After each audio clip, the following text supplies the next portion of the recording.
नमस्कार, मैं सारा सिंह सारा आईएएस यूट्यूब चैनल से आप सभी को बहुत बहुत स्वागत करती हूँ। इस चैनल से लगातार ज्योग्राफी और हिस्ट्री की सीरीज जारी है।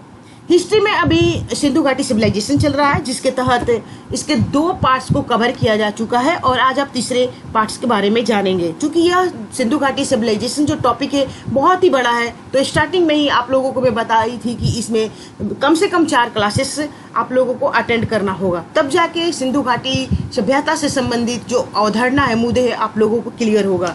इसके पहले मैं एक चीज़ और बता दूं कि सारा आईएएस चैनल से जो क्लासेस जारी है, अगर कोई इस चैनल से क्लासेस करना चाहे तो यूट्यूब पे जाकर सारा आईएएस क्लासेस सर्च कर सकता है। तो चलिए आज हम इंडस वैली सिविलाइजेशन के पार्ट 3 के बारे में जानते हैं। इसके पहले जो पिछले क्लास में ली थी उसमें मैं इंडस वैली सिविलाइजेशन के मेन जो साइट्स है, अर्थात जो मुख्य जो स्थल है, उसके बारे में आप लोगों को बताई थी। और उसके बाद ये बताई थी कि जो मुख्य साइट्स है, मेन साइट्स है, उसको एक्सकैवेशन किया गया था, अर्थात उसकी खुदाई की गई थी, तो क्या क्या मिला था, जो कि इम्पोर्टेंट है और वहीं से क्वेश्चन आते भी है। जैसे मेन का मैं कराई थी, जैसे हड़प्पा का करा दी थी, मोहनजोदाड़ो का करा दी थी, मतलब और उसी तरह बनावली का भी कराई थी और इसके अलावा भी कराई थी। मतलब जहाँ से क्वेश्चन आने थे वो बिल्कुल मैं आप लोगों को करा दी हूँ, और बाकी साइट्स जो है उसको मैं लास्ट क्लास में कराऊंगी। लेकिन आज की जो क्लासेस होगी, आप पढ़ोगे इंडस वैली टाउन प्लानिंग और इंडस वैली इकोनॉमिक पढ़ोगे, जो कि बहुत ही इंपॉर्टेंट है और मेंस पॉइंट ऑफ व्यू और प्रीलिम पॉइंट ऑफ व्यू दोनों से। इसलिए आपको पूरे धैर्य और इत्मीनान के साथ पढ़ना होगा, क्योंकि टॉपिक जो है ये थोड़ा सा बहुत इंपॉर्टेंट है, इसलिए आपको इसमें मतलब जल्दीबाजी नहीं दिखाना होगा। तो चलो कुछ आज के क्लासेस में कुछ एक्स्ट्रा पॉइंट्स भी होगा, जिससे कि मैं पिछले क्लासेस में भी बताई थी। तो 2, 4, 5 डेली आपको एक्स्ट्रा पॉइंट्स को भी कैरी करते चलना है, ठीक है। अब आ जाओ हड़प्पा सभ्यता जो है, तो मैं आपको बताई कि आज मैं आप लोगों को इसके सबसे पहले टाउन प्लानिंग के बारे में बताऊंगी।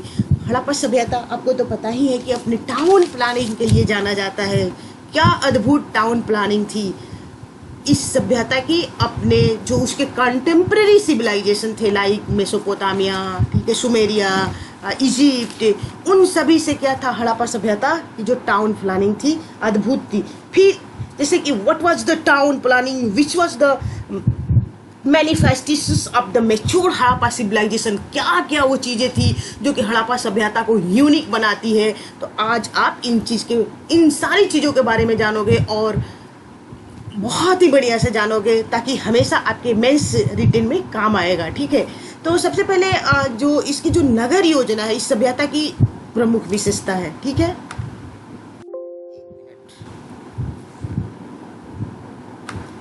टाउन प्लानिंग है, सभ्यता को अलग करती है। लगभग संपूर्ण नगर, कुछ मतलब हड़प्पा सभ्यता के अंतर्गत जितने भी मेन सिटीज पाए गए हैं, मतलब हालांकि कुछ नगरों को छोड़ दिया जाए, अपवाद के तौर पे हर जगह अपवाद होता है, तो यहाँ भी अपवाद से आप भेंट करेंगे। तो 2 भागों में क्या कर दिया गया है, विभक्त कर दिया गया है।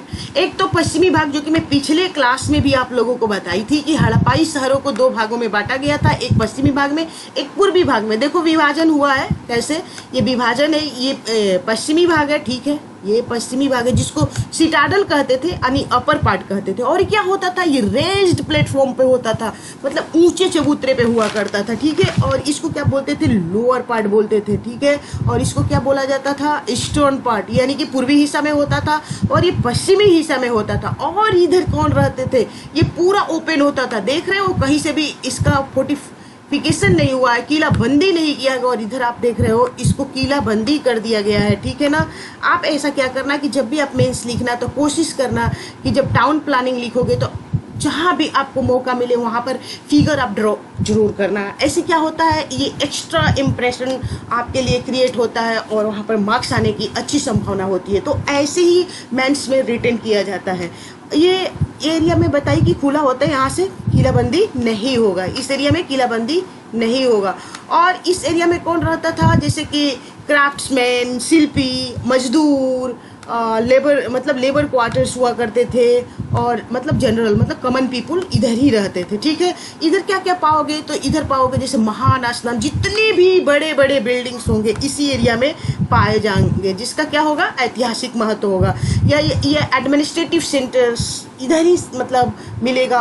उसके बाद जैसे कि रिच हाउसेस, एलिट क्लास के लोग इधर ही रहते थे, स्कूल्स, कॉलेज, सब कुछ इधर मिलता था। ओके, लेकिन मंदिर का एविडेंस हड़प्पा सभ्यता में कहीं से नहीं मिला है। अगर पूछ दे यूपीएससी आप लोगों से कि सिटाडल एरिया में, अर्थात जो रेंज प्लेटफॉर्म एरिया है, वहाँ पर मंदिर का साक्ष्य प्राप्त हुआ है, तो गलत हो जाएगा। मैं आप लोगों को फिर से बता दे रही हूँ कि हड़प्पा सभ्यता के एक्सकवेशन जो अभी तक हुआ है, कहीं से भी मंदिर का साक्ष्य नहीं मिला है। तो मंदिर था या नहीं था, ये तो कहानी बहुत मतलब विचित्र है, क्योंकि हड़प्पा लिपि पढ़ा नहीं गया है। तो इसलिए जो भी स्टडी हम करते हैं हड़प्पा सभ्यता के किस आधार पर करते हैं, आर्कियोलॉजिकल रिमेन्स के आधार पर। और चूंकि आर्कियोलॉजिकल रिमेन्स से ही कहता है कि हड़प्पा सभ्यता क्या है, प्रोटो सिविलाइजेशन है, मतलब लिपि है, आर्कियोलॉजिकल रिमेन्स भी है, लेकिन फिर भी लिपि को नहीं पढ़ा गया है। इसलिए जो कुछ भी हमको स्टडी करना है, किस पे करना है, आर्कियोलॉजिकल रिमेन्स पे करना है। चलो, ये समझ में आ गया होगा, मैं समझती हूँ। अब आते हैं उदाहरण के तौर पे कुछ मैं आप लोगों को बताई कि हड़प्पा सभ्यता को 2 भागों में बांटा गया था। एक अपर पार्ट में और हड़प्पा सभ्यता के शहरों को 2 भागों में बांटा गया था, अपर पार्ट में और लोअर पार्ट में। लेकिन कुछ अपवाद की भी मैं चर्चा, तो क्या क्या अपवाद में था। एक तो लोथल था, ठीक है, एक तो लोथल था। लोथल इंपॉर्टेंट साइट है हड़प्पा सभ्यता के अंतर्गत, जो भोगवा नदी, गुजरात और कैम्बे की खाड़ी में था। ठीक है, नगर को 2 भागों में आप लोग रिवाइज करते रहना। अगर हिस्ट्री में अपने कंसेप्ट को क्लियर करना चाहते तो बार बार रिवाइज करना पड़ेगा, 2 से 3 बार। ठीक है, नहीं बांटा गया था, मतलब इसका कोई विभाजन नहीं हुआ था। कहने का मतलब जैसे मान लो कि ये लोथल था, ठीक है, इसका विभाजन क्या हुआ था, नहीं हुआ था 2 पार्ट में, नहीं। ठीक है, ये बस एकल ही विभाजन था इसमें, ये याद रखना जरूर। ठीक है, नगर को 2 भागों में नहीं बांटा। कालीबंगा पिछले क्लास में भी मैं बताई थी कि विभाजन तो हुआ था। ठीक है, देख रहे हो विभाजन अपर पार्ट में और ये लोअर पार्ट में भी किया गया। लेकिन खास बात क्या है कि इसके दोनों साइड से किलाबंदी कर दिया गया है, दुर्गीकरण कर दिया गया है, फोर्टिफिकेशन कर दिया गया है। ओके, इस बात को ध्यान रखना।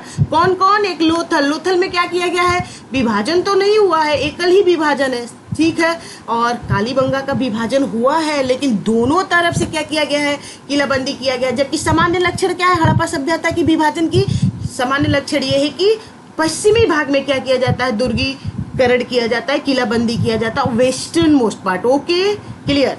चलो, इसको याद रखना। और धौलावीरा के बारे में भी बताई थी कि ये एक ऐसा शहर था कि इसका त्रिस्तरीय विभाजन किया गया था। पूछा जा सकता है आपसे कि हड़प्पा सभ्यता के अंतर्गत कौन ऐसा साइट था जिसका त्रिस्तरीय विभाजन किया गया था, तो ये था धौलावीरा। तो इसे भी आप याद रखना। बस आपको 3 स्पेशली याद रखना है और बाकी को जनरली, जो कि आप जानते हो कि 2 भागों में बांटेंगे। एक तरफ क्या किया जाएगा, फोर्टिफिकेशन किया जाएगा, दूसरी तरफ नो होगा।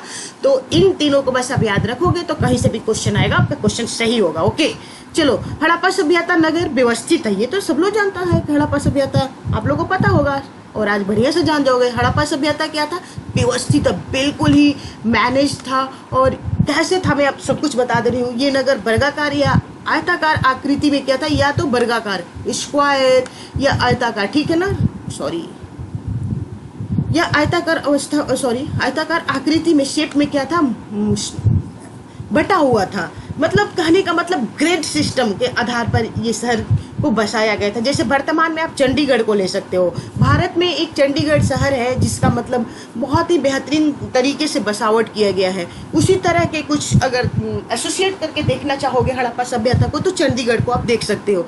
इस आकृति में मुख्य सड़कों तथा चौड़ी गलियों, मतलब जो सड़क थी, जो मेन रोड था तथा जो गलियां थी, वो सभी के सभी क्या मतलब एक दूसरे को आकर इस तरह से काटते थे कि ग्रिड पैटर्न का रूप धारण कर लेता था। ठीक है, मैं बता देती हूँ आप लोगों को। ये क्या होता था कि हड़प्पा, ये थोड़ा इसके ग्रिड के बारे में जानो, बहुत ही इंपॉर्टेंट है ग्रिड कि ग्रिड क्या होता है। तो हड़प्पा जो कल्चर वाज द डिस्टिंग्विश्ड, मतलब bye it's the system of town planning. पहले ही मैं आपको बताई हूँ on the lines of the grid system का जो बिसात बिछा हुआ था, जाल बिछा हुआ था, इसके लिए भी हड़प्पा सभ्यता जाना जाता है। ठीक है, फिर से एक बार जानो, ये क्या था भाई, इसमें क्या होता है, that is a street and lens, जो गलियां थी, ठीक है ना, और कटिंग एक्रॉस, वो क्या करती थी, एक दूसरे को काटते, one another almost at right angle, okay. और इसलिए क्या होता था, सिटी जो होता था आपका, the dividing city into separate blocks, वो बहुत सारे ब्लॉक्स में सिटी क्या हो जाता है, डिवाइड हो जाता था। जैसे हड़प्पा सभ्यता अपने ग्रिड प्रणाली के लिए जाना जाता है, बता दे रही हूँ ग्रिड क्या होता है। इसके तहत नगर का मुख्य मार्ग, जो मेन रोड, यहाँ याद रखना मुख्य मार्ग है, ठीक है, वो उत्तर से दक्षिण, यहाँ पर फोकस करना होगा। ज्यादा था यहाँ यूपीएससी पूछ देगा कि मुख्य जो मार्ग है उत्तर से दक्षिण नहीं, आपको फंसाने के लिए बोल देगा कि क्या पश्चिम से पूरब जाता था, और क्वेश्चन गलत हो जाएगा, ठीक है। इसलिए एक एक पॉइंट को आपको क्या करना है, बहुत ही कॉन्शियस होकर पढ़ना है। जाता था तथा दूसरा मार्ग क्या होता था, दूसरा मार्ग जो होगा स्ट्रीट लेंस जो होता था, यानी कि गली की जो सड़कें होती थी वो पूरब से पश्चिम आती थी, ठीक है ना। और उस क्या दोनों, मतलब जो मेन रोड होता था और स्ट्रीट लेंस जो होता था, एक दूसरे को समकोण पर काटता था। देखो कैसे राइट एंगल पर, मतलब ऑलमोस्ट करीब करीब। ये देखो ये मेन रोड है, ठीक है, ये मेन रोड अभी भी मैं बताई है किस साइड से जा रहा है, ये नॉर्थ टू साउथ होता था, इसे आप जरूर याद रखना, ठीक है, देख लो। और जो स्ट्रीट लेंस था, ये है स्ट्रीट लेंस, ये कैसे जाता था, इसका डायरेक्शन क्या होता था, वेस्ट टू ईस्ट या ईस्ट टू वेस्ट कहो, ओके, कोई बात नहीं है, दोनों कह सकते हो। देखो जैसे कि मान लेते हैं कि मेन रोड गया, ओके, और इधर से आ रही है स्ट्रीट लेन, यहाँ पर कट कर दी तो राइट एंगल बन गया, ये दिख रहा होगा। ठीक इसी तरह से भी बनाओगे तो इधर से भी राइट एंगल बनेगा, इधर से मतलब इधर से ले जाओगे, ठीक है। मान लेते हैं कि स्ट्रीट लेन इधर से ना आकर फिर इधर से आएगी तो फिर यहाँ भी राइट एंगल बन जाएगा, तो क्या होगा, ऑलमोस्ट राइट एंगल बनता था। बस आपको ये याद रखना है कि जो मेन रोड था, मुख्य मार्ग था, उसका डायरेक्शन था नॉर्थ टू साउथ या साउथ टू नॉर्थ, और जो लेन थी मतलब गली स्ट्रीट लेंस जो थी उसका डायरेक्शन था वेस्ट टू ईस्ट या ईस्ट टू वेस्ट। इस बात को आप फोकस करना। देखो फिर कैसे ग्रिड बन जाएगा, अब थोड़ा ग्रिड देख लो। ये मान लेते हैं कि मेन रोड है, ओके, ये मेन रोड है, ये आप देख रहे हो, मैं लिख भी दी हूँ मेन रोड, ये मेन रोड हो गया। इस साइड से क्या करेगी, ये स्ट्रीट लेंस जा रही है, स्ट्रीट लेंस जा रही है, इसी तरह से कई स्ट्रीट लेंस जाएगी, इधर से भी जाएगी, इधर से भी जाएगी। देखो कट कर रही है ना, यहाँ पर कट 90 डिग्री, इसी तरह 90 डिग्री, और ऐसे ऐसे क्या बहुत सारे रेक्टेंगुलर ब्लॉकेज बन जाएंगे, समझ गए। तो बस ये था ग्रिड पैटर्न, जो कि चेसबोर्ड पैटर्न पे क्या था, आधारित था। इस बात को आप जानना। अब देखो नाली की व्यवस्था, अंडरग्राउंड ड्रेनेज सिस्टम बहुत ही इंपॉर्टेंट है। हड़प्पा सभ्यता के अंतर्गत नाली की व्यवस्था, it's a very important point. और आप हड़प्पा सभ्यता के टाउन प्लानिंग के बारे में समझ रहे हो, तो इसलिए इन सारी चीज़ों को आपको ध्यान से पढ़ना होगा, क्योंकि मेंस में क्वेश्चन यहाँ से आते हैं, ठीक है ना। प्रीलिम की मैं बात नहीं कर रही हूँ, मेंस की, क्योंकि आपको मेंस भी तो लिखना है। अंडरग्राउंड ड्रेनेज सिस्टम था, ठीक है ना, सॉरी ये अंडर मतलब नाली जो था अंडरग्राउंडेड होकर क्या कर रही थी, नालियों को मतलब बनाया गया था, ठीक है। आज जो क्लीन इंडिया मिशन चल रहा है भारत में, सीखने की जरूरत है। हड़प्पा सभ्यता के जो नगरीकरण में क्या क्या प्रतिमान और स्टाइल को अपनाया गया था, तो क्लीन इंडिया जो भारत में स्वच्छ भारत मिशन चल रहा है, निश्चित तौर पर हड़प्पा जो टाउन प्लानिंग है आज सीखने की ज़रूरत है। जब भी मैं सीखना, आप अगर मौका मिले तो जितने भी गवर्नमेंट ऑफ इंडिया या स्टेट गवर्नमेंट की जो इनिशिएटिव चल रही है, अगर मौका मिले तो उसे डालना चाहिए, ठीक है। के माध्यम से सभी घर बोल रही हूँ, चाहे छोटा घर हो, गरीब का घर हो, ठीक है, धनवान का घर हो, सभी घर क्या था, नालियों से जुड़ा हुआ था, ठीक है ना। क्या देख लो बसावट था, सभी घर नालियों से जुड़ा हुआ था तथा कूड़ा करकट जो गार्बेज होता था, ठीक है, एकत्रित करने के लिए जगह जगह पर मेन होल बने थे। जगह जगह पर नाली में क्या बना था, मेन होल, ठीक है, जिसको खोलकर क्या किया जा सके, समय पर नालियों को साफ किया जा सके। नालियों तथा मेन होल पर पत्थर का ढक्कन होता था। मैं आप लोगों को बता दूं, पत्थर का अगर भूलकर भी यूपीएससी में पूछा जाए कि लोहा का ढक्कन होता था तो गलत हो जाएगा। सब कुछ पढ़े और एक लोहा के चलते चौपट कर दोगे, क्यों, क्योंकि लोहा तो सिंधु घाटी सभ्यता में नहीं पाया गया है, क्योंकि अभी तक तो साक्ष्य नहीं मिला है। इसलिए याद रखना, जो मैन होल था उसको कवर किससे किया जाता था, उसको कवर किया जाता था स्टोन स्लैब से, ठीक है ना। और नाली भी क्या होता था, स्टोन स्लैब से ढका हुआ होता था, ठीक है। हम देखो, आप क्या करना, आप भी फॉर्मेट इसी तरह के कुछ बनाना। जब भी मेंस लिखना, मैं बार बार बोल रही हूँ, मेरा फोकस है कि आपको मैं राइटिंग अप्रोच भी डेवलप करूँ, ठीक है। तो इसको अभी से ही आप सीखते चलो थोड़ा थोड़ा करके। ये देखो, मान लेते हैं हाउस है, ठीक है, बहुत अच्छा नहीं, मैं नहीं बना पाई हूँ, बस आपको भी वैसे इसी तरह ड्रॉ कर दो, बस दिखा देना है कि मैं जानता हूँ, ठीक है। ये क्या हो गया, मेरा कंसेप्ट क्लियर, ये आपको बता देना है एग्जामिनर को, ठीक है। ये मान लो कि घर है, देख लो, और इस घर से क्या है, नाली निकल रही है, ये निकली नाली, ठीक है। और उसके बाद ये सड़क के, रोड के नाली से क्या करती थी, मिल जाती थी। क्या यूनिक तरीका अपनाया गया था, ठीक है ना। तो ये हाउस का ड्रेन है, ये रोड ड्रेन से ये मिलता था, और ये मेन होल था, सड़क के जो नालियाँ थी उसमें मेन होल बनाया जाता था। क्योंकि जब नालियाँ कूड़ा करकट से भर जाए तो इसको खोलकर समय समय पर साफ किया जा सके, मतलब सैनिटेशन का भी काफ़ी ध्यान रखा गया था। और ऐसा इसलिए ताकि मतलब उनके जो क्या कहते हैं, स्वास्थ्य के भी ऊपर किसी तरह की मतलब प्रभाव न पड़े, कह सकते हैं इस बात को। मतलब underground drainage system connecting all houses to the street, a drain which was the covered by a stone slabs, okay, covered by a stone slabs होता था for easy cleaning, इसलिए आसानी से सफाई किया जा सके। they were equipped with the manholes, it shows the developed sense of क्या, health and the sanitations। ये क्या बताता था कि कितना ज़्यादा वो हेल्थ के प्रति कॉन्शियस थे। इस नाली को ढक दिया जाता था, जैसे कि मच्छर वगैरह, मस्कीटो वगैरह की मतलब उत्पत्ति ज़्यादा ना हो, और लोग मलेरिया वगैरह जैसे खतरनाक बीमारी से बच सके, इस बात को आपको ध्यान रखना है, ठीक है। अब चलो देख लो, ये ड्रेनेज सिस्टम, ये हड़पाई घर है, ठीक है, देख रहे हैं, हाउस है, और ये घर की नाली है, यहाँ से घर की नाली दिख रही होगी ना, ये घर की नाली आ रही है अंडर, और ये घर की नाली आ रही है, क्लियर दिख रहा है। और ये रोड की नाली है, रोड ड्रेन्स, इसको कनेक्ट कर दिया गया है, और इसी को क्या, स्टोन स्लैब से पूरा ढक दिया जाता था, ठीक है। और जगह जगह पे मेन होल, जैसे बड़ा बड़ा ऐसे मेन होल बना, जरूरत पड़ती थी इसको ओपन करके और इस नाली की सफाई की जाती थी, क्लियर। पिक्चर देखने से क्या होता है कि जो चीज़ आप पढ़ रहे हो ज़्यादा दिन तक आपके पास होता है, इसलिए इसको इमेजिन करो और जहाँ भी मौका मिले इसको डालने का प्रयास करो, ओके। अब चलो भवन निर्माण देखते हैं, ठीक। एक तो आप अभी क्या पढ़े हैं, ग्रेड सिस्टम पर आधारित था, अब इसके अंतर्गत भवन निर्माण के बारे में आप जानोगे। एक मिनट,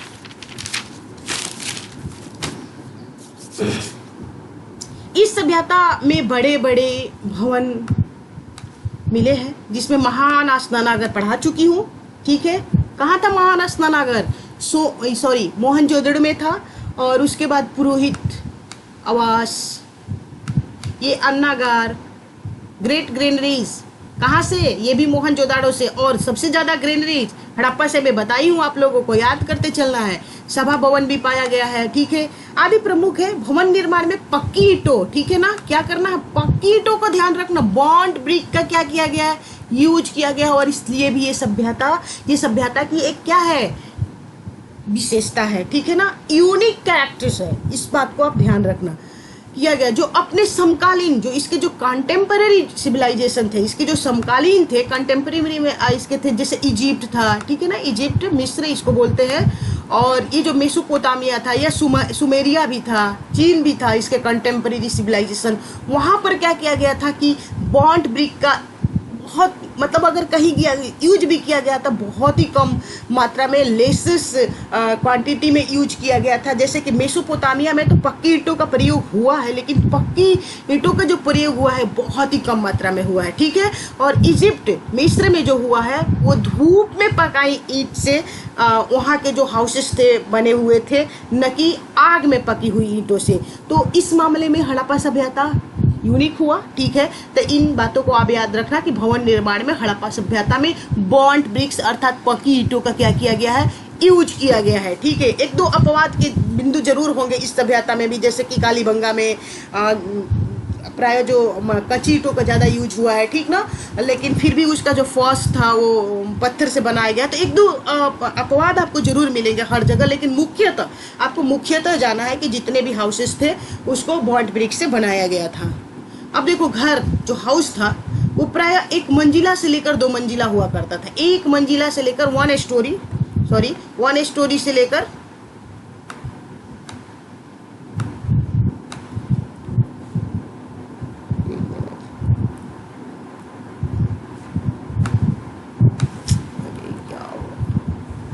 एक मिनट सॉरी, एक मंजिला से लेकर 2 मंजिला, ठीक है ना, हुआ करते थे, परंतु कहीं कहीं पर 3 मंजिला भी देखने को मिल जाएगा, जैसे कि मोहनजोदड़ो में, ठीक है, 3 मंजिला भी मकान के रिमेन्स पाए गए हैं। और प्रत्येक मकान में आंगन, ये इंपॉर्टेंट है, प्रत्येक मकान में क्या होता, आंगन होता था, चाहे वो पुअर पर्सन का मकान हो या रिच पर्सन का, आंगन अनिवार्य रूप से होता था, कोर्टयार्ड, ओके।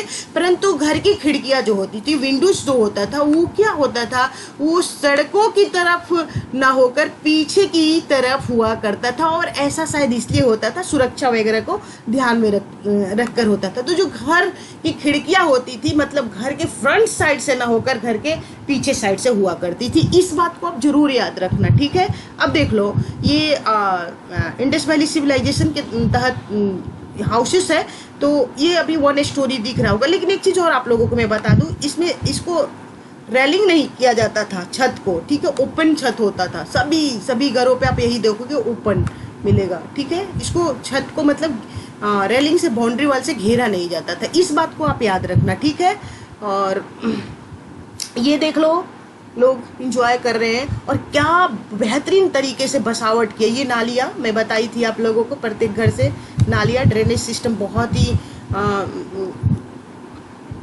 विशेष हुआ करता था हड़प्पा सभ्यता के अंतर्गत। अभी जस्ट आप ड्रेनेज सिस्टम पढ़े हो, देखो एक घर के ऊपर देखो, ये 1 स्टोरी और यहाँ पर 2 स्टोरी, ठीक है। तो ये कभी आपसे पूछा जाए कि हड़प्पाई इमारतें बहुमंजिला हुआ करती थी, तो ये फॉल्स नहीं स्टेटमेंट होगा, बल्कि करेक्ट स्टेटमेंट होगा। इस बात को आप याद रखना, ओके। देख लिए, चलो। और प्रत्येक मकान में खास बात है, देखो बाथरूम, ठीक है ना, बाथरूम, लैट्रिन्स, ये सब हुआ करता था।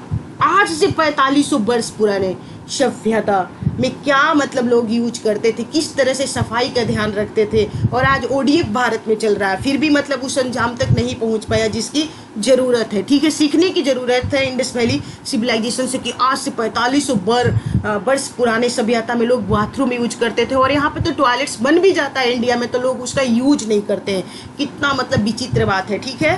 तो हमें सीखने की जरूरत है, कहाँ से, इंडस वैली सिविलाइजेशन के टाउन प्लानिंग से, प्लस में वहाँ के लोगों की जो हैबिट है, आदत है, उससे भी प्रबंधन किया गया था। तो सम्राट घराने, जो एलिट क्लास रिच पर्सन थे, उनके घर में क्या होता था, आंगन में कुआं भी हुआ करता था। उस समय कुआं जो होता था ना, इससे पता चलता था कि कौन रिच है, कौन तो पुअर है, ठीक है। रिच लोग के घर में कुआं जरूर होता था। और सड़कों पर स्ट्रीट लाइटिंग, ठीक है ना, ये सड़कों पर स्ट्रीट लाइटिंग का तरतीब ढंग से, बहुत ही बेहतरीन तरीके से क्या किया गया था, प्रबंधन किया गया था।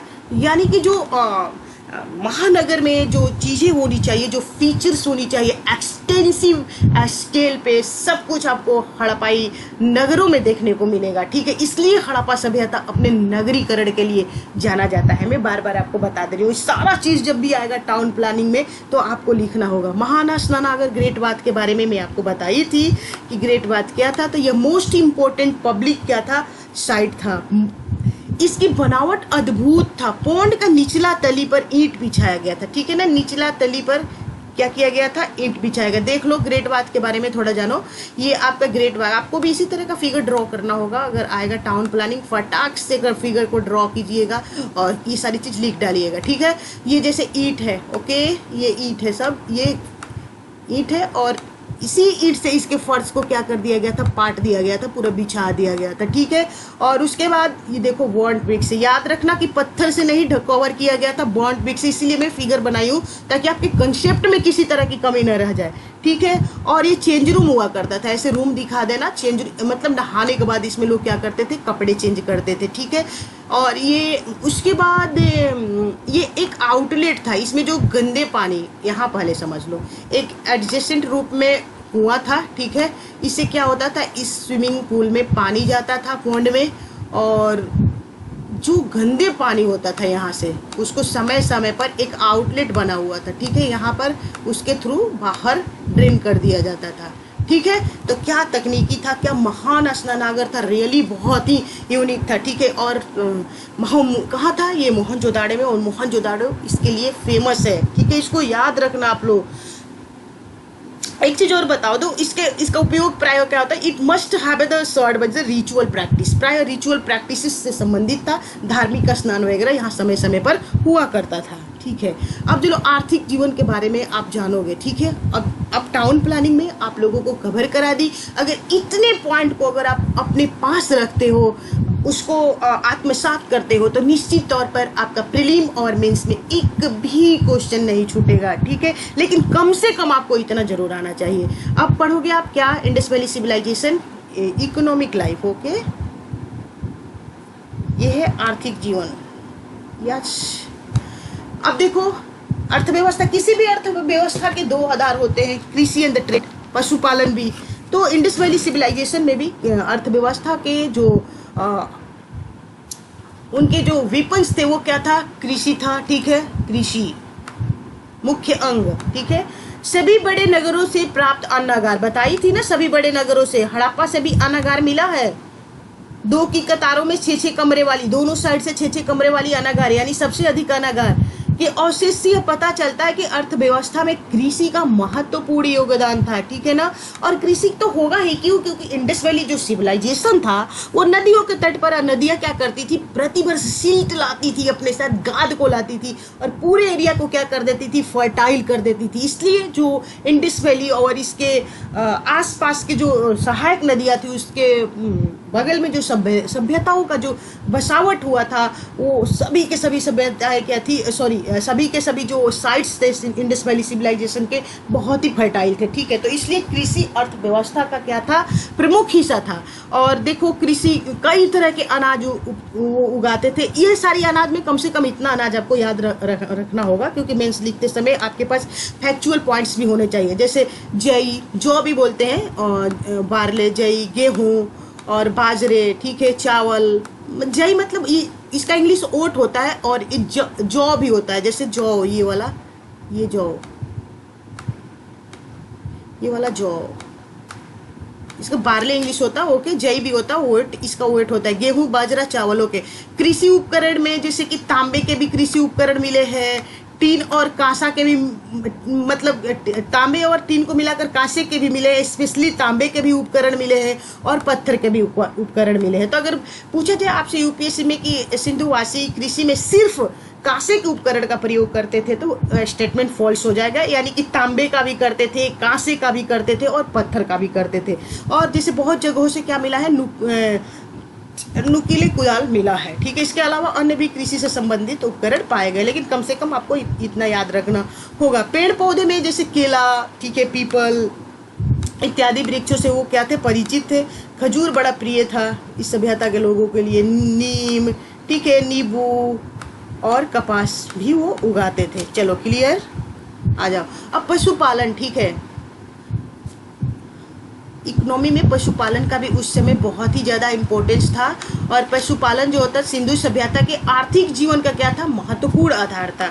अब देखो जी, आर्थिक जीवन का महत्वपूर्ण आधार कैसे था, तो पशुपालन क्यों करते थे, तो एक तो कृषि में पशुओं का उपयोग किया जाता था, जैसे प्लॉइंग में, हल जोतने में, परिवहन में, मतलब जैसे बोफेलो वगैरह से, या ब्लॉक कार्ट आप सुने होंगे, वो गाड़ी को क्या करती थी, मतलब जैसे बोफेलो कैरी करते थे सब, मतलब माल वाहन जानवरों के थ्रू किया जाता था, और ये दूर दूर तक जाते थे, कच्चे माल को लाते थे, या जो भी कृषि में जैसे अनाज को एक क्षेत्र से दूसरे जगह पहुंचाना होता था, तो उस समय तो आज के जैसा मतलब गाड़ियां नहीं थी, ब्लॉक कार्ट हुआ करते थे।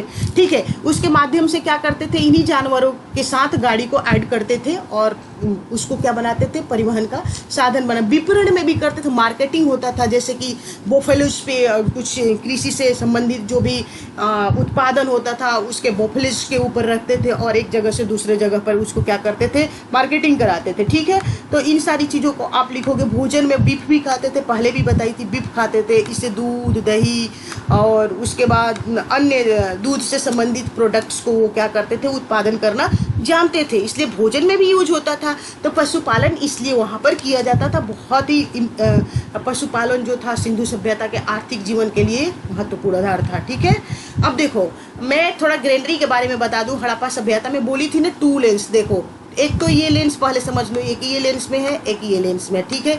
देखो दोनों साइड से 6 ग्रेनरीज मिलेगा, यहाँ से काउंट कर लेना, 1 1, ठीक है, ये 1 दिख रहा होगा। उसी तरह 2 3, ये 4 है, ये 5 है, ठीक है, 5 और ये 6, ठीक है। इसी तरह से इधर से भी काउंट करोगे तो 6, यानी टोटल कितने 12 ग्रेनरीज, ठीक है ना। इसके नीचे क्या मिला था, अन्न के साथ मिला, बहुत सारे वैरायटी का अन्न, इसलिए हड़प्पा सभ्यता के अंतर्गत क्या है, ये हड़प्पाई ग्रेनरीज है। ओके, अब आते हैं, देखो ये मोहनजोदाड़ो का बहुत ही बड़ा, इसको महान अन्नागार भी बोलते हैं, विशाल अन्नागार भी, बृहद अन्नागार भी, ग्रेनरी। ये अभी तक इंडस वैली सिविलाइजेशन के अंतर्गत न केवल मोहनजोदाड़ो के बल्कि पूरे इंडस वैली सिविलाइजेशन का क्या है, सबसे बड़ी इमारत है, ठीक है। देख लो अन्नागार, ये सबसे बड़ा अनाज रखने का ग्रैनरी था। और देखो लेबर्स क्या कर रहे हैं, ये मतलब बोरिया लिया हुआ है, इसमें अन्न को ये खींच रहा होगा और इसमें अन्न को डाला जाता था, ठीक है ना। तो अगर कभी आपसे पूछा जाए कि महान अन्नागार या बहुत बड़ा अन्नागार कहाँ से मिला है, तो मोहनजोदाड़ो से मिला। और ये भी पूछा जाए आपसे कि मोहनजोदाड़ो के अंतर्गत सबसे बड़ी इमारत या सबसे बड़ी देन क्या है, तो महान अन्नागार है, ठीक है ना, विशाल अन्नागार है। इसको याद रखना, महान अन्नागार नहीं बताना कौन है, बृहद अन्नागार है, इस बात को आप ध्यान रखना, ठीक है, समझ में आ गया। अब चलो अब थोड़ा सा पशुओं में जान लो क्या क्या पालते थे वो। तो पशु में वो पालते थे हैम्प्टी सांड बूल, ठीक है ना, कुबड़ वाले सांड। हाथी से तो बहुत ही ज़्यादा वो मतलब उनको लगाव था। इसके हाथी दांत से तरह तरह के प्रोडक्ट भी वो बनाते थे। एक श्रृंगी पशु का मतलब क्या होता है, 1 हॉर्न एनिमल, भेड़, उसके बाद जैसे कि भेड़, बकरी, ठीक है, ये गधे, खच्चर, इस सब से क्या थे, वो परिचित थे। इसको आप देख लेना, ठीक है, नोट में करके मैं आप लोगों को लिखी हूँ, नोट, सॉरी स्पेलिंग एरर, ये कर लेना। सिंधु सभ्यता में जो सिंह को इंग्लिश में क्या बोलते हैं, लोयन, ओके, का अवशेष और चित्रण कहीं से नहीं मिला है। कहने का मतलब ना तो सिंह का कहीं से बोन्स मिला है, स्केलेटन मिला है, और ना ही चित्रण का मतलब जैसे ना तो मुहर पे इसका चित्रण पाया गया है, ना ही किसी भी तरह के कपड़े पर चित्रण पाया गया, यानी कि चित्रण नहीं किया गया था, ना ही इसका बोन्स मिला। तो अगर कभी यूपीएससी आपसे पूछे कि सिंधु वैली सभ्यता के लोग लोयन से परिचित थे, तो नहीं थे, ठीक है ना, क्योंकि भाई अभी तक जो एक्सकेवेशन हुआ है उससे कहीं भी आर्कियोलॉजिकल रिमेन्स नहीं मिला है और ना ही कहीं से उसका फिगरिंग मिला है। ओके, तो इसका मतलब तो यही आधार लगाया जाएगा, यही अनुमान लगाया जाएगा कि हड़प्पावासी जो थे लॉयन से अवेयर नहीं थे। बाघ के बारे में जानो, ठीक है, अभी आप सिंह पढ़े हो, थोड़ा बाघ भी जान लो। ओके, एक मिनट, ये लॉयन के बारे में जानो, सॉरी टाइगर के बारे में। ये बाघ का अवशेष मिला है, ठीक है ना, जैसे मृदभांड पे भी मिलेगा और मुहरों पे भी मिला है, ठीक है ना। इसका स्केलेटन बोन्स तो कहीं नहीं मिला है, ठीक है ना, यानी कि इसके आर्कियोलॉजिकल रिमेन्स तो नहीं मिले हैं, ठीक है ना, बोन्स तो कहीं से नहीं, इस बात को आप याद रखना। इसका लेकिन एक चीज मिला है, लेकिन कालीबंगा के मुहर पर और अन्य जगहों के पोटरी पर बाघ का क्या हुआ है, चित्रण किया गया है, ठीक ना, बाघ का चित्र। तो इससे क्या पता चलता है कि वो बाघ से परिचित थे, ठीक, यानी कि बाघ पाया जाता था। मतलब भले ही उसका स्केलेटन और बोन्स नहीं पाया गया है, लेकिन चित्रण फिगरिंग पाया गया है, पोट्री पे पाया गया है, या जो मुहरें हुआ करती थी उस पर पाया गया है। तो इससे अनुमान लगाया जाता है कि हड़प्पावासी बाघ से क्या थे, परिचित थे। अब थोड़ा हॉर्स के बारे में जानो, घोड़ा के बारे में जान लो। इसमें इसको लेकर भैया थोड़ा सा डिबेट होता है प्रायः। क्यों डिबेट होता है कि एक तो लोग बोलते हैं कि the use of horse is not yet the formally established, some remains of a horse having reported in the Surkotada, ठीक है।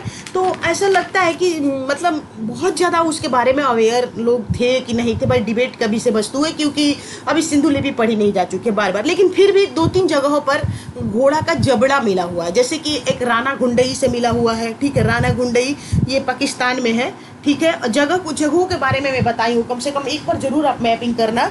और मैं सोरतुगई मुंडिगा की बताई थी कि अफगानिस्तान में कैसे पता चलेगा, आप बार बार देखोगे, करोगे तभी होगा। तो स्टार्टिंग में करना पड़ेगा आपको। ये राना गुंडई है, पाकिस्तान में है, ठीक है। इसी से रिलेटेड नाम है सोरतुगई, तो सोरतुगई पाकिस्तान में नहीं है, अफगानिस्तान में, ठीक है। हम राना गुंडई की बात कर रहे हैं। ये जो राना गुंडई है, ये निचले स्तर से, यानी कि जब इसका एक्सकेवेशन किया गया है, खुदाई किया गया, तो घोड़े के दांत के अवशेष मिले। और भारत में जो एक लोथल जगह है आप उसका नाम सुने होंगे।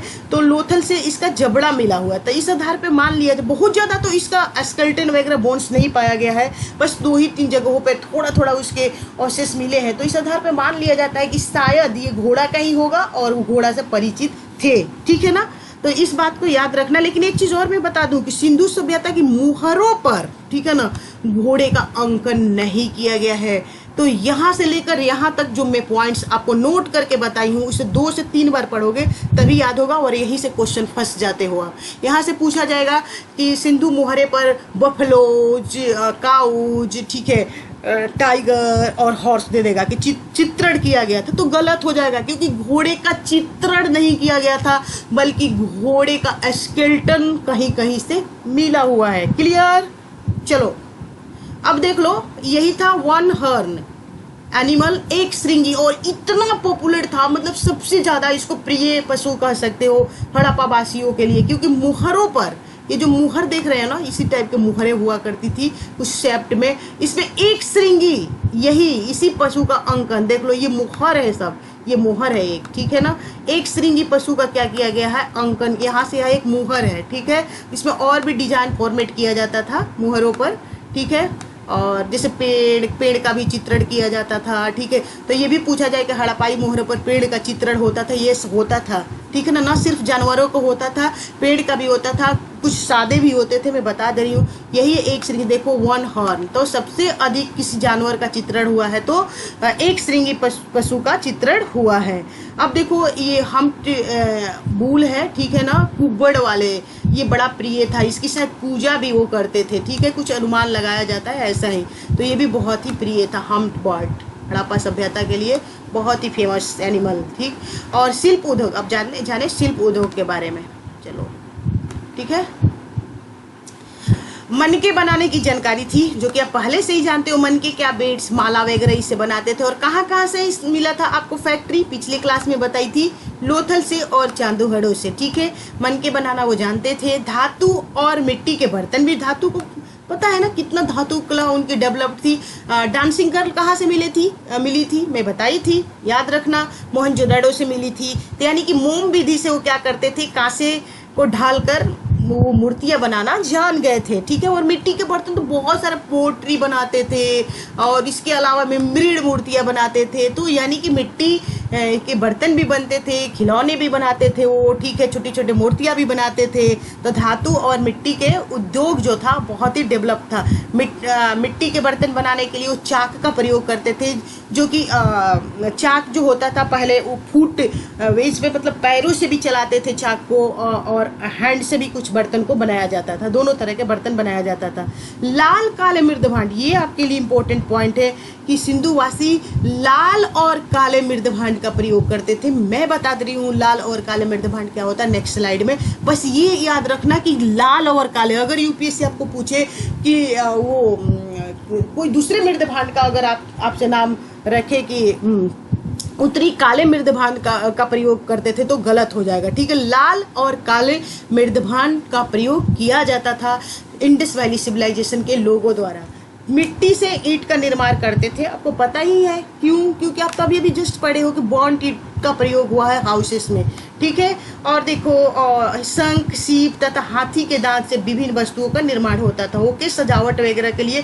जैसे बालाकोटा, यही बालाकोटा आपको पता है ना, कौन इंडिया ने एयर स्ट्राइक किया था, लोथल और सीप उद्योग इत्यादि, इन क्षेत्रों से क्या मिला हुआ है, ठीक है। चलो सोने चांदी से भी वो परिचित थे, ठीक है, सोने से परिचित थे। अगर ये पूछे हड़प्पा सभ्य यूपीएससी में या अन्य पीसीएस एग्जाम में अगर आपसे पूछा जाए कि हड़प्पा वासी सोने से परिचित थे, चांदी से थे, तांबा से थे, टीन से थे, कांसा से तो थे, ठीक है ना, बिल्कुल ही थे, लेकिन वो आयरन से परिचित नहीं थे, ठीक है। अर्ध कीमती पत्थर से मनके बनाए जाते थे, ठीक है, एक मिनट। अर्ध कीमती जो सेमी प्रेशलेस स्टोन होता था उसे क्या करते थे, मनके बनाते थे, मनके वही माला ओला, ठीक है ना, बनाए जाते थे। मुहरों पर पशुओं का अंकन होता था, बिल्कुल होता था।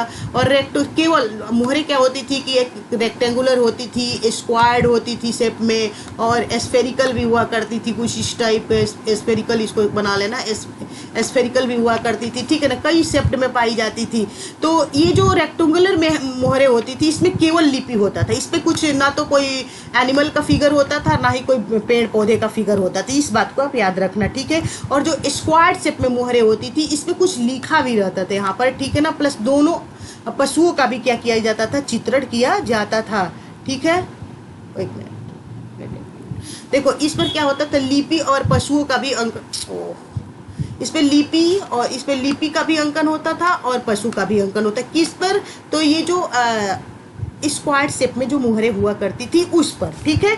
और मुहरों पर बाघ बकरी, अभी देख लेना, बाघ बकरी मतलब भैंस, हाथी, एक श्रृंगी पशु, अभी पशु की आकृति उकेरी जाती थी तथा इनमें सबसे लोकप्रिय आकृति क्या थी, इसमें सबसे लोकप्रिय एक श्रृंगी पशु, जो कि अभी मैं आपको बताई हूँ, ठीक है। और मोहनजोदड़ो से एक मुद्रा पर पशुपति शिव का भी अंकन किया गया है, ठीक है। अगर आपसे पूछे कि मोहनजोदड़ो कहाँ, किस हड़प्पाई स्थल से अंकन किया गया है, पशुपति शिव किस मुद्रा पे अंकन मिला है, तो आप क्या बताओगे, आपको बताना होगा, एक मिनट,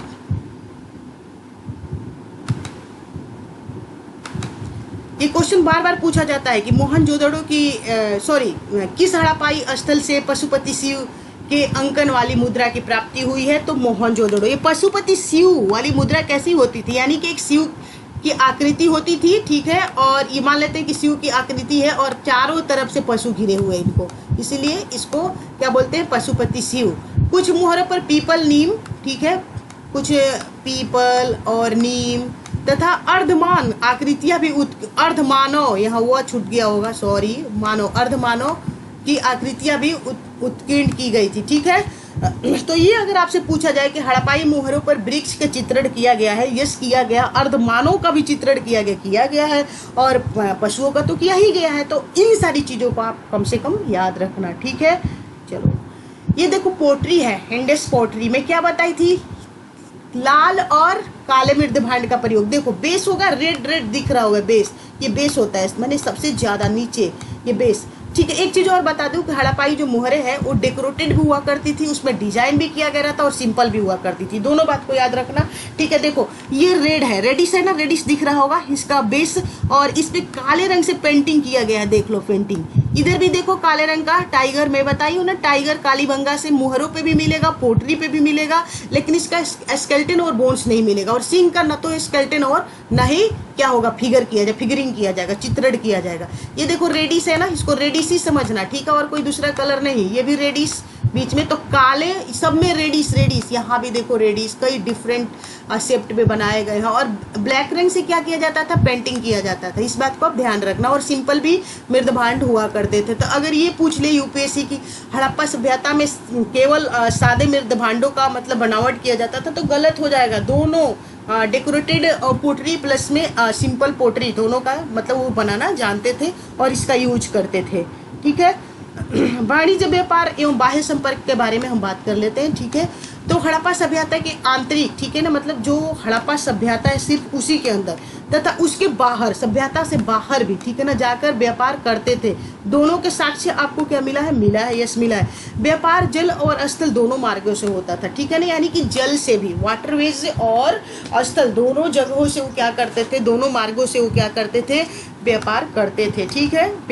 व्यापार जो होता था वो दोनों मार्गों से होता था, इस बात को भी याद रखना, और इस बात को याद रखना कि हड़प्पाई वासी सिर्फ आंतरिक मतलब हड़प्पाई जगहों से ही सिर्फ व्यापार नहीं करते थे, बल्कि सभ्यता से बाहर जाकर भी क्या किया जाता था, व्यापार किया जाता। बाह्य व्यापार के साक्ष्य कहाँ कैसे पता चलेगा कि बाह्य व्यापार करते, तो जो एक्सकवेशन हुआ है, तो जो हड़प्पा कालीन जो मुहरे है वो मेसोपोटामिया से मिली है, मिस्र से, ठीक है ना, सुमेरिया से, तो कई जगहों से मिली है, तो उसी आधार पर ये माना जाता है कि हड़प्पाई वासी जो है वो क्या करते थे, बाह्य व्यापार करते थे। जैसे कि मेसोपोटामिया के सूसा और ऊर, ये उसके दो जगह है, ठीक है ना, सूसा और ऊर, से हड़पाई मोहरें मिली है। ऊर तो वहाँ का बहुत ही फेमस बंदरगाह था मेसोपोटामिया का, यहीं से एंट्री होता था मेसोपोटामिया में। ओके, अब चलो लोथल से मेसोपोटामिया की एक छोटी बेलनाकार, लोथल से, ठीक है ना, तो लोथल भारत में है ना, से मेसोपोटामिया की एक छोटी बेलनाकार मोहर प्राप्त हुई है। तो इससे पता क्या चलता था भाई कि मेसोपोटामिया के लोग भी आते थे यहाँ पर मतलब व्यापारिक बनकर। ओके, मध्य एशिया में तुर्कमेनिस्तान नामक जगह से, एक मिनट सॉरी, मध्य एशिया में एक तुर्कमेनिस्तान नामक जगह से, ठीक है ना, ये तुर्कमेनिस्तान नामक जगह से सिंधु सभ्यता की कुछ, क्या हो गया फॉल्ट, सिंधु सभ्यता की कुछ वस्तुएं मिली है, ठीक है। ओ माय गॉड, कुछ एरर आ रहा है, कुछ वस्तुएं मिली है, ठीक है। और मेसोपोटामिया के प्रसिद्ध सम्राट सारगोन, इनका आप नाम शायद सुने होंगे, सारगोन जो थे, इन्हीं के समय का एक लेख है, ठीक है ना, 2350 बीसी के आसपास का लेख है। तो उन्होंने ये दावा किया था, क्या दावा किया था कि दिलमुन, ठीक है, दिलमुन, माकन, ठीक है, और मेलुहा, तीनों शब्द आपके लिए बहुत ज़्यादा इंपॉर्टेंट है कि लोग यहाँ पर आते थे, ठीक है, और यहाँ लंगर डालते थे, ठीक है ना, यानी उनकी जहाजें आकर शिप यहाँ पर खड़ी होती थी। और दिलमुन की पहचान आज से आप कीजिए, मतलब दिलमुन को बहरीन माना जाता है, ठीक है। और ये जो माकन को हम मकरान बलूचिस्तान लेते हैं, और मेलुहा से आशय मतलब सिंधु सभ्यता के रूप में, यानी कि सिंधु सभ्यता को मेलुहा के रूप में भी जाना जाता है, माकन को मकरान बलूचिस्तान, और दिलमुन जब बोलेगा तो बहरीन। और ये मेसोपोटामिया का है, इराक है, ठीक है ना, इराक, इसको इराक के रूप में जानिएगा, इराक, ठीक है, इराक। चलो, अब सिंधु सभ्यता में आयात की जाने वाली क्या क्या वस्तुएं होती थी भाई, आयात की जाने वाली वस्तुएं देख लो। सिंधु सभ्यता में पहले आयात की जाने वाली जो वस्तुएं होती थी, आयात वो होती थी अर्ध कीमती। 3-4 पॉइंट्स इसमें याद होना चाहिए, जब भी आप मेंस लिखोगे तो आपके पास फैक्ट होना चाहिए, बार बार मैं बोल रही हूँ, इसलिए मैं इजी पॉइंट को यहाँ पर आप लोगों के लिए डाली हूँ ताकि आपके तक ये जाए। तो अर्ध कीमती पत्थर, ठीक है, अर्ध कीमती पत्थर, डामर, तांबा, ठीक है, ये कहाँ से आते थे, तो मेसोपोटामिया से सिंधुवासी लाते थे, ठीक है। और उसके बाद जैसे पोट्री वगैरह बनाते थे ना, तो पोट्री में तांबे का भी यूज होता था, सिर्फ पोट्री मिट्टी की नहीं हुआ करती थी, तांबे का भी, ठीक है। और जैसे रोड वगैरह तो डामर का प्रयोग करते थे, ठीक है। अर्ध कीमती पत्थर से ज्वेलरी बनाते थे। चांदी कहाँ, चांदी, फिरोजा, लाजवर्द मणि, ये सब अफगानिस्तान से आता था, ठीक है। तो इनको 2-3 बार करोगे तो याद हो जाएगा, ठीक है। फिर तांबा मद्रास से आता था, ठीक है। और सोना, कोलार, मैसूर, आज भी कोलार की खान सोना के लिए क्या है, फेमस है। अब चलो, सिंधु सभ्यता में निर्यात क्या होता है, निर्यात की वस्तु बहुत ईजी। एक तो हाथी का बहुत ही ज़्यादा इम्पोर्टेंट था।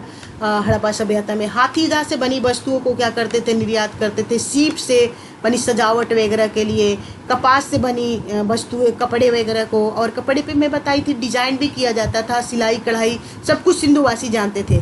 ये लोथल से क्या होता था, इनका निर्यात होता था। नोट करके मैं एक लिख दी, अनाजों का भी निर्यात होता था, ठीक है ना। तो यानी कि हमारे पास सरप्लस अनाज होता था सिंधुवासी के पास। कैसे, क्योंकि बड़े बड़े ग्रेनरीज जो मिले हैं, किस बात के प्रतिमान है, इसी बात का तो प्रतिमान है कि सरप्लस अनाज होता था और उसको उस ग्रेनरीज में क्या किया जाता था, स्टोर किया जाता था। यानी कि उनके खाने से जो ज़्यादा अनाज बचता था खाने के बाद, उसको ग्रेनरीज में और उसको समय समय पर निर्यात भी किया जाता था। व्यापार वस्तु विनिमय पे आधारित थी। वस्तु विनिमय क्या होता है, बार्टरी सिस्टम होता है, अर्थात करेंसी में ना होकर वस्तुओं का एक्सचेंज किया जाता था। जैसे मान लेते हैं कि आपके पास में, मान लेते हैं आपके पास में टी है, ठीक है, मेरे पास शुगर है, ठीक, लेकिन चाय तो दोनों आदमी पीना चाहते हैं। अब क्या करें, तो हम आपको दे देंगे शुगर, आप हमें दे देंगे टी, दोनों आदमी चाय पी लेंगे। ओके, तो बार्टरी सिस्टम यही होता है। इसमें ज़रूरत की वस्तुओं को एक्सचेंज कर लिया जाता है। इसमें करेंसी उस समय डेवलप नहीं किया था। अगर करेंसी के रूप में देखोगे तो मोहरों को मान सकते हो, लेकिन फिर भी उसको वेलबिंग करेंसी नहीं माना जा सकता है। अर्थात कहने का मतलब है कि बार्टरी सिस्टम में ही क्या होता था, व्यापार किया जाता था। ओके, अब चलो जी, महत्वपूर्ण बंदरगाह के भी बारे में थोड़ा सा जानो। जब इकोनॉमिक पढ़ रहे हो तो इसकी इकोनॉमी पढ़ रहे हो तो बंदरगाह के बारे में भी जान लेना चाहिए थोड़ा सा। ये लोथल है, ठीक है, लोथल बंदरगाह, रंगपुर, और ये प्रभास पाटन। ये पूछ देता है कि प्रभास पाटन क्या है, तो ये एक बंदरगाह था। कहाँ था, गुजरात तट पर था, ये गुजरात तट पर था। और सुतका को, ठीक है, ये सुतका को जो है, और ये सुतका गेंडोर, ये भी सुतका गेंडोर बताई थी ना, ये क्या है, हड़प्पा सभ्यता का वेस्टर्न मोस्ट पॉइंट यानी कि अंतिम पश्चिम से ये सीमा है, ये बलूचिस्तान में था सब। ये बंदरगाह है, याद रखना। और परिवहन के क्या क्या साधन थे? परिवहन के साधन में स्थल मार्ग से भी वो जाते थे और जल मार्ग से भी, ठीक है। स्थल मार्ग से बैलगाड़ी, ठीक है ना, बैलगाड़ी। हड़प्पा सभ्यता के कई जगहों से, एक तो हड़प्पा से ही गाड़ी मिला है, कासे का गाड़ी मिला है, उसके बाद ब्लॉक कार्ट भी कई जगहों से मिला है, चांदूहड़ों से भी बैलगाड़ी के साक्ष मिला है। यानी कि जो स्थल मार्ग से व्यापार होता था उसमें परिवहन के क्या क्या साधन थे? इक्का गाड़ी था, बैलगाड़ी था, इसके माध्यम से वो ये करते थे, अंदरूनी अपना व्यापारिक गतिविधियों को अपनाते थे। और जल मार्ग से कैसे करते थे? हमें नाव का साक्ष्य मिला है, ठीक है ना, कई जगहों से मिला है, बनावली से भी मिला है, फिर से जाके लोथल से भी मिला है, नाव का अवशेष प्राप्त हुआ है। गोदीवाड़ा तो आपको पता ही है, लोथल से गोदीवाड़ा किस लिए था? ये जगह होता है जहाँ पर शिप्स को रिपेयर किया जाता है, ठीक है। शिप्स में कुछ खराबी हो जाती है तो इसी गोदीवाड़ा एरिया में ले जाकर शिप्स को रिपेयर, तो ये सब क्या, यानी कि कहने का मतलब कि जो व्यापार होता था स्थल मार्ग से भी होता था और जल मार्ग से भी होता था, ठीक है। तो उसके बाद कुछ एक्स्ट्रा पॉइंट्स भी आपको जानना है, लेकिन इसके पहले जो मैं इकोनॉमी आप लोगों को बताई, कम से कम उतना पॉइंट अगर आप जान जाओगे तो आपका मेंस इजीली लिखा जाएगा, ठीक है। उसके बाद हड़प्पा सभ्यता के देखो तिथि को लेकर भी क्या है, विवाद है, ठीक है। तिथि आपको जानना चाहिए, ऐसे इंपॉर्टेंट नहीं है आपके लिए, लेकिन मैं कुछ भी आपके लिए छोड़ नहीं रही हूँ, तो कम से कम चलो इसको भी पढ़ लो एक बार। कालक्रम को लेकर क्या है, विवाद है, ठीक है। जैसे जॉन मार्शल क्या बोलते हैं कि हड़प्पा सभ्यता का जो उदय हुआ था वो 3250 बीसी के आसपास में हुआ था और 2750 बीसी के आसपास में सभ्यता नष्ट। उसी तरह अर्नेस्ट मैके जो बोलते हैं, जब ये बोलते हैं कि 2800 बीसी से लेकर इस सभ्यता का उदय हुआ था और 2500 बीसी के आसपास आते आते खत्म। ऑल्चिन महोदय बोलते हैं कि 2250 बीसी के आसपास सभ्यता का ओरिजिन होता है और ये 1750 बीसी में सभ्यता डिक्लाइन कर जाता है। उसी तरह डीपी अग्रवाल बोलेंगे फेयर सर्विस, ठीक है ना। और कार्बन डेटिंग पद्धति जो कि आपके लिए इम्पोर्टेंट है। और कार्बन डेटिंग क्या कहता है कि सभ्यता का जो ओरिजिन हुआ था 2350 बीसी में हुआ था और 1750 बीसी तक ये सभ्यता चली थी। ये इम्पोर्टेंट है आपको लिखने के लिए। मेंस जब लिखोगे तो तिथि जब भी लिखोगे तो सभ्यता के उद्भव और विकास के पीछे तो काफ़ी विवाद है, तो थोड़ा सा कालक्रम को भी दिखा देना कि जॉन मार्शल महोदय का कहना है कि सभ्यता का जो उद्भव हुआ है वो 3250 में हुआ है। एक ऑल्चिन महोदय का दिखा देना, फेयर सर्विस के 3-4 अगर याद हो जाता है तो आपका काम हो जाएगा। लेकिन अंततः ये लिखना कि कार्बन डेटिंग पद्धति को ही क्या मान्य तिथि माना जाना चाहिए। ओके, चलो। तो आज मैं आप लोगों को हड़प्पा सभ्यता से संबंधित जो भी टॉपिक्स थे उसके टाउन प्लानिंग और इकोनॉमिक को काफ़ी डिटेल में कवर की हूँ, तो इसे आप ठीक से देखते रहना, बार बार देखोगे तो पक्का ये आपका हो जाएगा। एक चीज़ के लिए मैं आपको आप लोगों से छोटी सी माफ़ी मांगना चाहूँगी, क्योंकि पिछली क्लास में मैं जब आप लोगों को बता रही थी तो उस दरमियान बोलने के क्रम में जब मैं बता रही थी कि सिंधुकालीन स्थलों में सबसे बड़ा स्थल कौन है जो एक्सकेवेशन हुआ है, तो मेरे से बनावली बोला गया, जबकि राखीगढ़ी है। लेटेस्ट एक्सकेवेशन से पता चला है कि वो राखीगढ़ी है, तो उसके लिए really I am very very sorry. आज की क्लास में यही स्टॉप करूंगी और मैं चाहूँगी कि इसे आप बार बार रिवाइज करें ताकि जितना भी चीज़ पढ़ाया जा रहा है कम से कम आप उसे आत्मसात करें। तो चलिए, stay at home. Thank you watching for the video. Have a nice day.